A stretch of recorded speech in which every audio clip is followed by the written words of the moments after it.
ఇక్కడ అన్నీ కూడా అనుకూలంగా చేసుకుంటాం సార్. మేమందరం కట్టుదిట్టంగా ఉంటాం. ఈ విలేజ్లో నేను ఒక పెద్ద మనిషిని సార్. అవన్నీ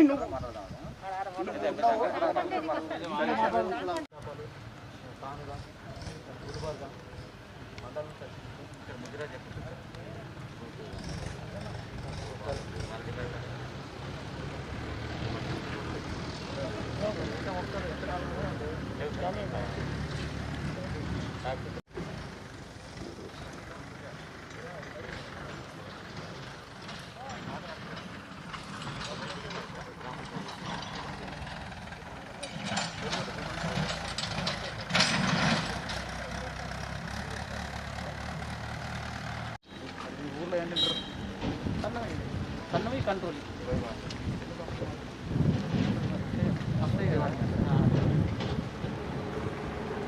మన సన్న రకం వేసి అందరికీ 90% డబ్బులు పట్టించి కొంతమంది వాళ్ళు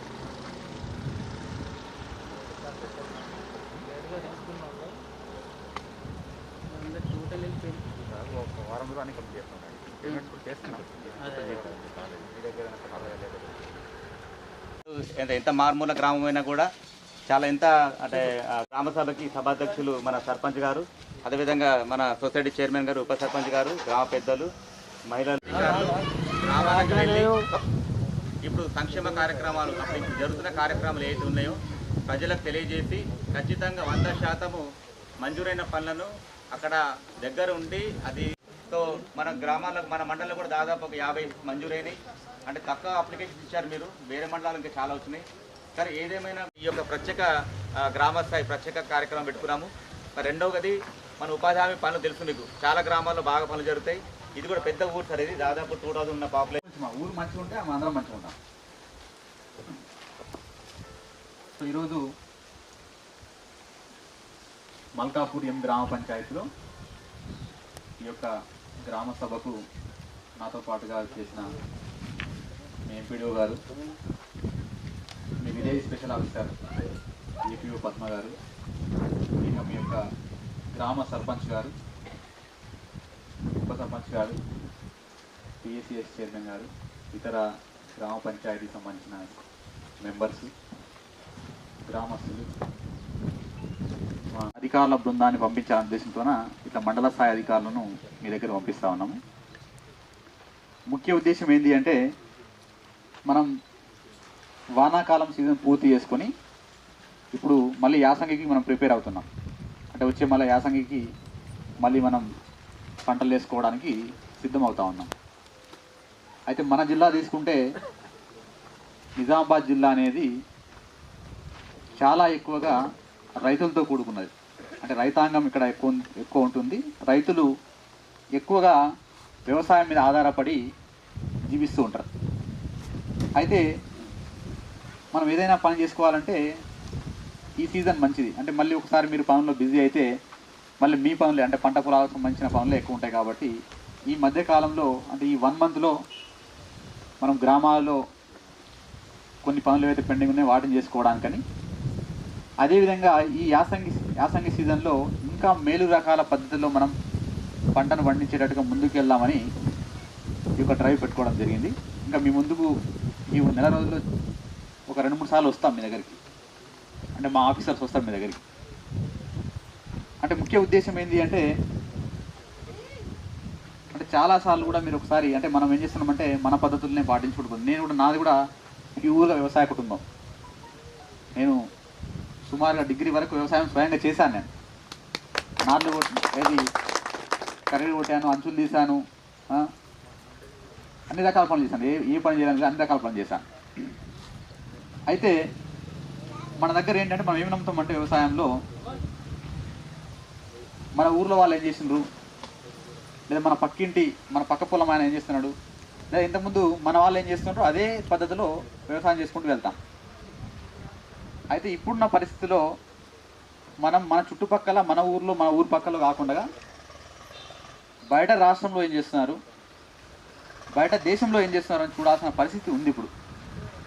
ఎందుకు అంటే ఈరోజు ప్రపంచంలో ఎక్కడ పండినా ఎక్కడికైనా తీసుకెళ్ళచ్చు పంటని. అంటే మీరు పండించే పంటకు ఇక్కడ ఒకటే కాదు, వేరే చోట్ల కూడా మార్కెట్ ఉండే అవకాశం ఉంటుంది, వేరే చోట్ల పండించే పంటకు ఇక్కడ కూడా మార్కెట్ ఉండే అవకాశం ఉంటుంది. ఆ సందర్భంలో వేరే దగ్గర పండించే పంటతో మనం పోటీ పడ్డప్పుడే మనం మన ధాన్యానికి మంచి రేటు తీసుకురాగలుగుతాం. అనుగుణంగా మనం మన యొక్క ముఖ్యంగా అంటే వ్యవసాయంలో ఏంటి అంటే రైతు బాగుపడాలంటే 2 విషయాలు పక్కగా పాటించాలి. ఏంటి అంటే వ్యవసాయంలో పెట్టే డబ్బులు, అంటే మనం మామూలుగా పెట్టుబడి అంటాం, పెట్టుబడి తగ్గించాలి, దిగుబడి పెంచాలి. అంటే ఖర్చు తగ్గించుకొని ఆదాయం పెంచినప్పుడు తప్పకుండా వ్యవసాయం అనేది కూడా ఒక మంచి వృత్తిగా మారే అవకాశం ఉంటుంది.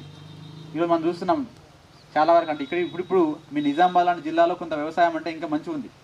నాది మహబూబ్నగర్ జిల్లా, మా జిల్లాలో ఇప్పటికీ వ్యవసాయం అంటే ఇంకా కొంత చిన్న చూపే ఉంది. ఎందుకు అంటే వ్యవసాయం చేస్తే ఏం లాభం లేదు అని ఇంకా చిన్న చూపు ఉంది. ఇంకా మన దగ్గర నిజామాబాద్ జిల్లాలో మన రైతాంగం కొద్దిగా ముందు వరుసలో ఉన్నారు. దాంట్లో అంటే మంచి పంటలు వేసి మంచి పంటలు తీయడంలో ముందు వరుసలో ఉన్నారు, రాష్ట్రంలోనే ముందు వరుసలో ఉన్నారు. నిజామాబాద్ కావచ్చు, పక్కన ఉన్న కామారెడ్డి, జగిత్యాల, కరీంనగర్ ఈ జిల్లాలే కొంత మనకు ముందుగా ఉన్నాయి. ఇంకా ముందుకు వెళ్ళాల్సిన అవసరం ఎంతైనా ఉంది. అందులో భాగంగా ఈ సీజన్లో మనం ఒక 2-3 రకాల కొన్ని చేంజెస్ చేయాలన్న ఉద్దేశంతోన మేము అంటే ప్రభుత్వం తరఫు నుంచి సైంటిస్టులు మాట్లాడుతున్నాం, కంపెనీస్తో మాట్లాడుతున్నాం, ఇతర నిపుణులు అంటే వ్యవసాయ రంగంలో ఉన్న నిపుణులతో మాట్లాడుతున్నాం. అందులో మన దగ్గర ఎక్కువ వరి పండిస్తున్నారు కాబట్టి వరి పంట మీద ఎక్కువ ఫోకస్ చేస్తూ ముందుకు వెళ్తూ ఉన్నాం. అందులో ఏంటంటే ఒక 2-3 విషయాలు మీకు స్పష్టంగా, అంటే చాలా విషయాలు ఉన్నాయి కానీ ఈ సీజన్లో ఒక 2-3 విషయాలు ప్రయోగం చేస్తే అందులో తప్పక మంచి ఫలితాలు వస్తాయని నా నమ్మకం. అందులో ఏంటంటే ఫస్ట్ వచ్చేసి మనం మన జిల్లాలో వరికి వాడే ఎరువులు ఏవైతే ఉన్నాయో, వరికి వాడే ఫర్టిలైజర్ ఏదైతే ఉందో, అంటే మీరు వాడే యూరియా కావచ్చు, డిఏపి కావచ్చు, లేదా కాంప్లెక్స్ ఎరువులు కావచ్చు, మీరు ఏదో 17 కొంటూ ఉంటారు. ఈ ఎరువుల వాడకం అనేది మన దగ్గర ఒక సైంటిఫిక్గా లేదు.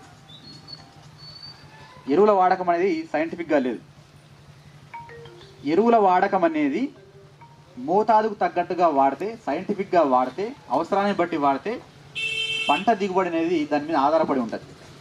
ఎకరాకు 3 బస్తాలు వేసిండు, నేను 4 బస్తాలు వేయాలి, అది ఇంకా కొంచెం బాగా వస్తుంది అని ఒక అపోహ ఉంటుంది. అది అంటే చాలా వరకు చూస్తేనంటే మనకు పక్కాగా తప్పు అని తేలుతూ ఉంది. అంటే మీకు అగ్రికల్చర్ చాలాసార్లు చెప్పండి, ఒకసారి మీరు మనసు పెట్టి వినండి, దాంట్లో ఒకసారి మీరు దాంట్లో ఏముందో కూడా మీరు కూడా కనుక్కోండి. అంటే మేము చెప్పిందే ఫైనల్ కాదు, మీరు కూడా ఎక్కువ వాడడం వల్ల 2 రకాల నష్టాలు ఉంటుంది. ఎట్లా ఉంటుంది అంటే ఎక్కువ వాడడం వల్ల ఫస్ట్ ఏంది, పెట్టుబడి పెరిగిపోతుంది. ఒక బస్తా కొనాలంటే తప్పకుండా దానికి డబ్బులు పెట్టాలా, తీసుకురావాలా, వేయాలా, దీనికంతా డబ్బులు కావాలి, అంటే పెట్టుబడి ఆటోమేటిక్గా పెరిగిపోతుంది. రెండవది ఎరువులు ఎక్కువ వేయడం వల్ల కూడా రోగాలు వస్తాయి. వ్యాధి వస్తుంది. అంటే మనం ఏం చేస్తున్నాం, మనకు తెలియకుండానే, మనం కావాలని చేయం, తెలియకుండానే మనమే డబ్బులు పెట్టి కొని తీసుకొచ్చి దాన్ని వేసి ఇంకో రోగాన్ని తీసుకొస్తున్నాం.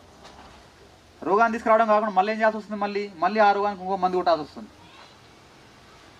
అంటే తెలియకుండానే తప్పులు చేస్తూ మనం యొక్క పెట్టుబడిని పెంచుకుంటున్నాం, దిగుబడిని తగ్గిస్తున్నాం. సో దయచేసి ఎరువులు వాడే విషయంలో తప్పక మీరు అగ్రికల్చర్ ఆఫీసర్ యొక్క సూచనలు పాటించండి. గుడ్డిగా వేయద్దు. మీరు ఇంకా మనం ఆల్రెడీ ఉన్నప్పుడు మళ్ళీ మీరు ఏం చేస్తున్నారు, మళ్ళీ వాడి కాంప్లెక్స్ ఎరువులు దాన్ని తెచ్చి మళ్ళీ వేస్తున్నారు. అంటే బాగా కడుపు నిండా ఉన్న వ్యక్తికి మళ్ళీ తినిపిస్తున్నారు. తినిపిస్తే ఏం చేయాలి, ఎప్పుడు కక్కాల, అంతే కదా. ఆల్రెడీ నా కడుపు నిండిపోయి ఉంది, మరి మళ్ళీ నాకు తోస్తాను, మీరు అప్పుడు ఏం చేయాలి, కక్కాలి. నేను సో ఇక్కడ కూడా అదే జరుగుతుంది. సో మీకు మన జిల్లాలో భాస్వరం అవసరం లేనిది. అదేవిధంగా నత్రజని అనేది మీరు వాడే ప్రతి దాంట్లో ఉంటుంది. యూరియాలో నత్రజని ఉంది, డిఏపిలో నత్రజని ఉంది, కాంప్లెక్స్లో కూడా నత్రజని ఉంది. తెలియకుండా ఏం చేస్తున్నాం, ఇది వేస్తున్నాం అది వేస్తున్నాం, వేయడం వల్ల నత్రజని శాతం ఎక్కువైపోతుంది. ఎరువుల వాడకం పైన తెలుసుకొని మీకు తగ్గట్టుగా మీ పొలానికి తగ్గట్టుగా మీరు వాడండి. అంతేగాని 2 బస్తాలు వేస్తే బాగొస్తుంది, 3 బస్తాలు వేస్తే బాగొస్తుంది అనే అపోహకు వెళ్ళకండి. దయచేసి